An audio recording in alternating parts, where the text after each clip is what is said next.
شلونكم؟ اليوم الفيديو راح يكون عن انه احنا راح نروح في المكان. نريدكم تحزرون بالتعليقات.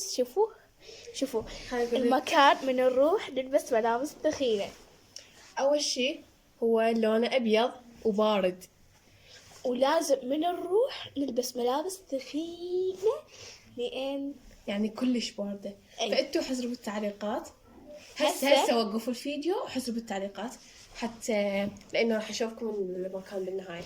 يلا هسه راح نطلع هسه. طبعا أنا لابسة كله أبيض على لون المكان هيجي كله أبيض وبيجي وهاي يعني. فهسه راح نروح ونشوفكم المكان.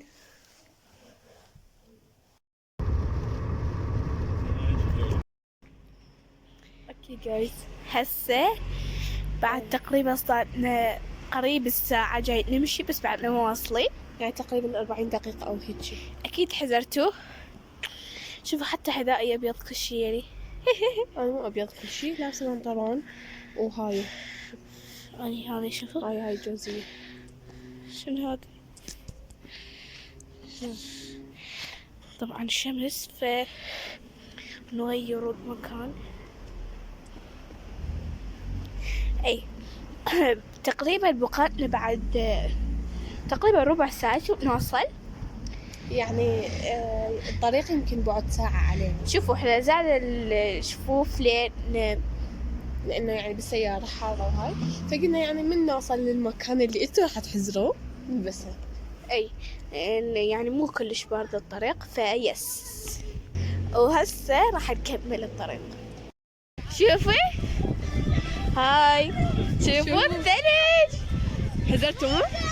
شوفوا المكان. ماي جاد. شوفوا هسه اقدر اشيل الثلج هيجي واشمر عليها. شوفوا تخيلون ايش قد عميق. هسه اشوفكم ايش قد. يا تعال شوفوا اوكي هسه شوفوا حنكمل الرحله وياكم. شوفوا ماي جاد. شفتوا بيها يعني. عادي عندنا شوفوا مرة ثانية. يلا شوفوا المكان. شوفوا ماي جاد، متروس ثلج.